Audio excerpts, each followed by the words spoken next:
to Aging Matters, a program featuring experts who talk about timely topics of interest to older adults and their families. I'm Cheryl Beversdorf, your host. Massage is the manual manipulation of soft parts of the body, including muscle, connective tissue, tendons, and ligaments. And the purpose of massage therapy is to enhance health and improve well-being. Today, my guest is Kerry Jordan, Operations Director and Massage Therapist with an organization called Healwell. Kerry's going to talk about the different styles of massage therapy and how it can improve health conditions and make people feel better. She's also going to describe where massage therapy is offered and how massage therapists work with other health team members. And finally, she's going to talk about Healwell and the services that they provide. So welcome, Kerry, and thank you for being on the show today. Thanks so much for having me, Cheryl. Well, let's get started by talking about massage therapy. My goodness, you hear about it all the time, and variations, of course. So tell us, what is massage therapy, and how does it differ from the kind of massage therapy that people get in a spa? So I want to be clear from the start for your viewers that massage therapy, while we often think of it as a profession or a thing, massage therapy is a discipline with many, many different facets to it, just like any other discipline. And so the massage that you would get in a spa is massage therapy. It's just a different kind. What you and I are going to talk about today is fairly specific. Massage therapy is a discipline with lots of different facets to it. And mostly, massage therapy is addressing the nervous system. If your muscles are tight, if you're having pain, if you have certain health conditions, the nervous system is on high alert. And massage therapy is mostly addressing the nervous system to calm the nervous system and to help support the body. And so even a massage that you receive in a spa can be therapeutic massage because helping the body relax is going to be really good for your health. The kind of massage therapy that we do at Healwell is usually performed in hospitals or in clinical settings, and usually is specifically working with people who have health conditions and are actively in pain or have a lot of anxiety. So are there different styles of massage therapy? And that there would be different kind of techniques that would be used for different kinds of conditions? So there are absolutely different kind of styles and techniques and lots of different names for the kind of massage therapy that people do. In a clinical setting, like we normally practice, you could use any number of different techniques. The thing that is different about the kind of clinical setting massage therapy is more about the questions that I ask of the person with whom I'm working, and the so way that's that a part of it too. Exactly, asking the questions. Yeah, and the way that I adapt the techniques that I'm going to use with that person. And would part of the questions also be kind of what's wrong with them or what their health condition is? Is that a part of the whole procedure? Absolutely, and even more, how is whatever is happening for you impacting you? How do you feel right now? What's happening in your body for you, and what is your experience of your illness? You know, three different people who have diabetes can have three very different experiences of diabetes. Okay, so that leads me to my next question, which is then there can be specific health conditions that you provide massage for, but not necessarily.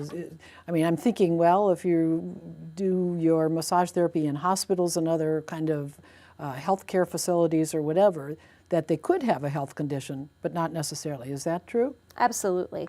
I've been a massage therapist for nearly 15 years at this point. I've worked with infants, I've worked with young adults, I've worked with kids, I've worked with elderly people, I've worked with marathon runners, I've worked with people in hospice care. And so there's really nobody on the planet I can think of who doesn't benefit from massage therapy in some way. When I'm in the hospital, I am addressing usually the side effects of the condition that somebody's experiencing. If somebody is hospitalized for cancer, obviously massage therapy is not an intervention to be curative for cancer, Right. but often people who are hospitalized with cancer treatment, they're experiencing pain, they're experiencing anxiety, they're experiencing peripheral neuropathy, and so those are the things that I'm addressing with massage therapy. Can you give some other examples of patients that you've worked with particular conditions? Like, I'm thinking especially for older adults. I mean, like arthritis, would that be one? Would be back pain? Absolutely. I think back pain is probably the most common thing I see across ages. All right. Certainly for older people. Certainly we work with people with osteoarthritis, people who have chronic pulmonary issues like COPD, All right. heart failure. Anything else? Oh gosh, you name it. Hypertension is something. I see a lot of people who have hypertension, and a lot of the sort of stress-related health issues that are a little bit harder to quantify for people that don't really fit nicely into a box of here is your condition, check. Right. Well, and so your clients, as you said, could be all over the map. They could be older adults as well as younger and children. Tell us a little bit more about the older adults that you work with and kind of what is the situation? You said you work in the hospital. What might be the situation that you would find yourself in that in terms of treating older adults? I think it's really interesting working with older adults. My mom is 71 years old. My mom snowboards or mountain bikes every single day. She lives in Colorado. She rappels down mountain faces and trudges through the woods. And she's in great shape. She's taking very good care of herself. But that's still a lot to ask of a 71-year-old body. And so I think that massage therapy for older adults, especially this generation of older adults, what I see is that they're certainly looking for reduction of aches and pains, keeping their range of motion good, keeping their general function high, because they are no longer happy to sit on the couch and age quietly and alone. They want to be out and living. At the same time, I think that because we have this expectation of this amazing, healthy, aging body, the aging process can feel almost like a betrayal of the body. And so I feel like when I work with people who are older, I am certainly working with alleviating aches and pains, helping to keep their range of motion good, helping to keep their joints functioning and their muscles strong. But I'm also working to help them feel comfortable in their body as it is in that moment, and to really feel and appreciate the hard work that their body is doing. And so when I work with people who are older, who are in the hospital, I can be doing exactly that, because the same thing is true if you have cancer as if you just simply are dissatisfied with aging, right?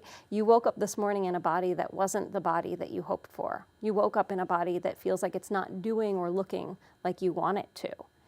And so my job is to kind of intervene and help you feel better in that place. So massage therapy can be for people who are healthy but just kind of need some assistance in moving along in the aging process, but as well as some kind of disease entity. Absolutely. Would you agree? So let's talk a little bit about the treatment itself. What is the length of a treatment session? Is it an hour? Is it 2 hours? And if you are actually invited or you are assigned to do therapy, how many sessions do you usually do? So describe a little bit about what people can expect in this kind of a massage therapy session. It definitely depends on where and how exactly. So when I work with people in the hospital, our sessions are usually shorter. 20 minutes or so is pretty common for a hospital-based session, mostly because of how many people need to get seen. And also because if somebody is in a hospital there's a lot of people coming in and out of the room, so it's virtually impossible to get an hour alone with anybody in the hospital. But also, their body has an extensive to-do list. They are working really hard at healing and at doing all the things that they need to do to get out of the hospital. And so 20 minutes seems to be, or something roughly around that, seems to be a really good amount of time to come in, say hello to the nervous system, help calm things down. Usually people have a kind of discrete or distinct pain. Just being in a hospital bed, people's backs hurt simply from that, even if it's unrelated to surgery or any of the other things that they have. And so we find that we can do good work in a short amount of time. If I come to your house to work with you, the session is probably an hour or an hour and a half long. If you come to my office, probably an hour, hour and a half long. So it really can depend. Sometimes we work at Healwell, we work in assisted living facilities and in skilled nursing facilities. And so if a patient has dementia or even just mild confusion, maybe the session is 20 or 30 minutes. Maybe after 5 or 10, they become agitated, they want to get up and walk away. And so we just kind of roll with it. And do you do it, the sessions more than once, or is it usually a one-time only, or does it vary with the situation? It varies. It varies with the situation. At the hospitals where we work, we usually are there a few times a week. And so I might see the same patient several times during their hospital stay.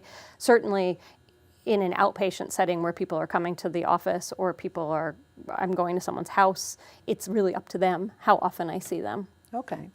And then, so you've been doing this a long time. Tell us how the patients feel afterwards. I mean, can you notice a very obvious difference in when you start with a patient as opposed to when they're finished? Do they look more relaxed? Are they more relaxed? What do you observe? Certainly people report that they feel a lot better, and that's a good sign. It is indeed. And some people do look visibly better. Good. And some people don't. This is the thing, is that it's pretty tricky and pretty unique how people respond, just like any other intervention. And so some people feel like right away they feel effects of massage. Some people don't start to feel it until a few more sessions. It's a little more cumulative for those people. And some people, the truth is that there are some people whose pain or anxiety you don't help with, and that massage just isn't an intervention that works for their particular issue. And so, which is true of many treatment modalities. Exactly. So I guess measuring success really can vary. It really can, and it's tricky because in the hospital we have the pain scale. 1 to 10, tell me how your pain is, and before you tell me your pain is 10, and after your pain is 9, yay! But in the real world, that's much harder to assess. And so often when we work with people, particularly around pain, we try to measure by function rather than by how much is or how bad is your pain or how bad are you perceiving your pain to be. So my question to you would really be, so what is pain stopping you from doing that you wish you could do? Good question. And then the way that we measure the success of the massage session and of the subsequent sessions is, are you able to do that again, whatever that was? If your hands hurt too much to play the piano, I want to focus on playing the piano. It doesn't really matter if your hands hurt a lot or a little less or whatever, because the issue is I want to play the piano. Right. So it's a very customized kind of session that you find. And now you mentioned already you do this massage therapy in hospitals and other healthcare facilities and elsewhere as well, or is Healwell primarily focused in healthcare facilities? At Healwell, we partner with healthcare facilities, so hospitals, skilled nursing facilities, hospices, and so through those programs we work in the clinical setting. All right. In the hospice program, sometimes we're in people's homes because sometimes people are receiving hospice care in their homes. Sure. And then we also provide massage for anybody who wants to pay for massage therapy. And so that may be inpatient. I may come see you in the hospital because you call Healwell and say, I'm hospitalized at Virginia Hospital Center, I need a massage. Or it may be in your home. And so that's, we're So all over. Now, since we're talking a lot about health conditions and the healthcare setting, is a physician order a prerequisite for doing massage therapy? No, it's not. In the hospitals where we work as part of the medical team, and so we're in conversation with the other healthcare providers. We have access to electronic medical records, just like the nurse, just like a PT, just like any other healthcare provider. In the home setting, you're not required to have any kind of doctor's order. Sometimes we ask for, does your doctor know you're getting massage therapy? Does your nurse know you're getting massage therapy? But usually that's more because we want to make sure that this is an open conversation with all of the other healthcare providers. It's not really about asking permission. And if you are then working with the other healthcare team members, do you have a role insofar as talking about whether they're getting better or whatever, their prognosis, or are you kind of on the peripheral there in terms of the actual patient care plan? Well, it depends on the team. Some of the teams that we've worked with, most of the teams that we've worked with are really receptive and interested in what the massage therapist has to say, certainly, especially around pain. The other thing is that we often have more time. 20 minutes doesn't sound like very much time, but in a clinical setting, that's a long time for a practitioner to be in the room with you. And often people tell us things that they haven't told other healthcare providers. So we're often important information. A good source of information for other members of the team. Okay, well, let's take a look at how massage therapy can actually help a person's well-being and a health condition that they might have. Great. I'm going to imagine now that Cheryl is an older adult, and I'm going to demonstrate a little bit of the kind of massage therapy that I might give. A lot of people think that you have to take all your clothes off and lie down on a massage table to get a massage, and that's not true. And so I'm going to work with Cheryl right here, sitting in a chair, just as she is now. No matter what is happening for people, most people find their neck and shoulders are places where there's tension. And so these are places that I often work with people, no matter what's going on for them. And you can see that I'm not using a ton of pressure. Massage therapy should never, ever, ever hurt. And so I said earlier that I want to talk to the nervous system, and most of your peripheral sensory nerves are right here on the surface. And so I don't need to use a ton of pressure to be able to access those nerves and to help talk to the system and make it feel a little calmer, a little quieter.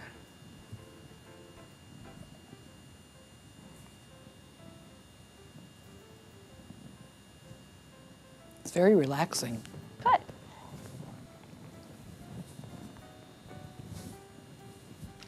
The head is another place that most people find really soothing and relaxing. I might mess up your hair, but I'll make it worth your while. It's okay.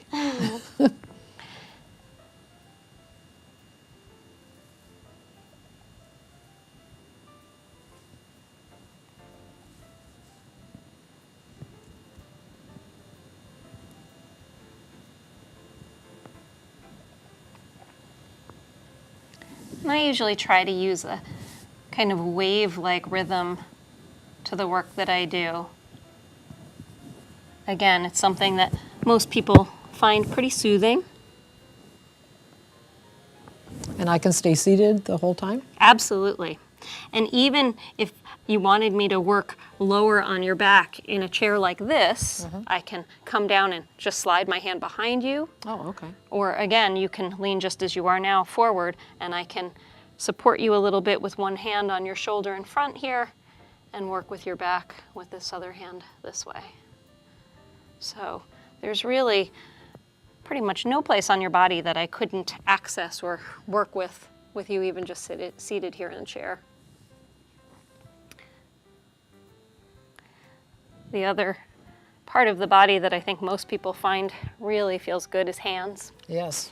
and especially with arthritis and things like that, I'm not going to squeeze really hard. I'm not going to pull on the joints, because that would be something that would be really unpleasant if you had arthritis in your joints. If I had a lot of pain. Yeah, exactly. But again, I can do these gentle kind of compressions, and really I'm thinking most of the time about how can I create just a little bit more soothing and a little bit more space in places that might feel congested or painful. Do you notice sometimes that somebody might have pain and then Absolutely. you have to stop? Yeah, and even with not a lot of pressure, sometimes you'll hit a sore spot, and you know, people are usually not good at hiding it. Right. People wince, they pull back a little bit, or even they just stiffen. And one of the reasons that I move as slowly as I do is because I'm kind of listening with my hands, and I'm usually watching the face of the person that I'm working with. Even when people are sort of dozing or falling asleep, they show you with their face and their breathing whether what you're doing is feeling good and is relaxing, or if you're kind of missing the mark. Can you also do that if somebody, say, for example, had a stroke and maybe they can't even move their Oh, their absolutely, arm? absolutely. And I can certainly even do movement for the whole joint. If you couldn't move this arm, I could support your arm with mine, and I could sandwich your shoulder here and move the shoulder gently. Okay. And you can feel that you don't really have to do anything for that to happen. So we can do all kinds of stuff. And again, the idea is that you don't have to work at all. And do you do anything in terms of legs or? Absolutely, we can do legs and feet. Again, we talked about neuropathy that some people have from diabetes and from sometimes chemotherapy can cause peripheral neuropathy. And we can do some really nice protocols on the feet and on the hands where we basically work very, very slowly, one little piece at a time. Wow. Yeah, and we find some good results with that. People really seem to report that it helps and alleviates some of the symptoms of that neuropathy. And depending on the health condition then, that sort of makes a determination as to what kind of massage, or is it pretty much a standard type of therapy that you do with every patient? Yeah, it definitely, what's happening with each individual is going to change the session somewhat, Okay. but the kind of work that I'm doing with you right now is probably appropriate for just about anybody. Okay.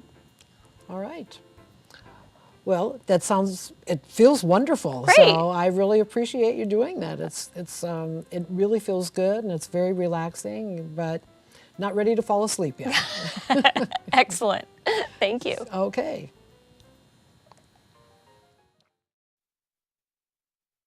I hope you enjoyed seeing how massage therapy can help a client feel better and have a better sense of well-being. So let's talk a little bit more now that people have a better understanding of what massage therapy looks like. Kerry, is there a cost for massage therapy? I mean, since we're talking about older adults, is there, does Medicare cover it? Other insurance companies or policies? Tell us about that. Unfortunately, it's not covered by most insurance or by Medicare. Okay. There are some insurance companies that will reimburse a person for some or all of the massage cost, and your massage therapist can provide you with an insurance receipt. If you have a doctor's note, sometimes it's easier to convince the insurance company, but at the moment we are not reimbursable by most insurance companies. So it would be out of pocket Yeah. if people have that kind of treatment. Well, let's hear a little bit more about Healwell. Where's your organization located? And I'm assuming that the majority of your staff members are massage therapists. Tell us about that. Healwell's an Arlington-based nonprofit. All right. And our mission is to improve the quality of life for people who are affected by chronic, acute, and serious illnesses through education, massage therapy, and research. So we provide education for massage therapists. Our massage therapists are all have advanced training in working with people who are medically complex. And we conduct research about massage therapy in clinical settings, and then we provide massage therapy to anybody who wants it.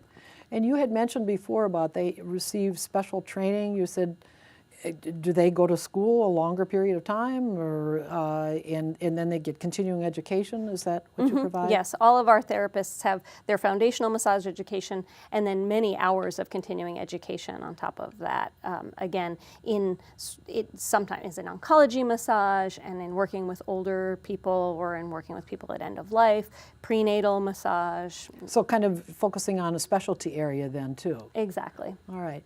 Well, you mentioned about research. I'm curious to know what kind of research is being done in connection with your organization. And I guess I'd also kind of be interested, is this new treatment modality a wave of the future? Are there new opportunities? Let's hear about both, research and future possibilities. Sure.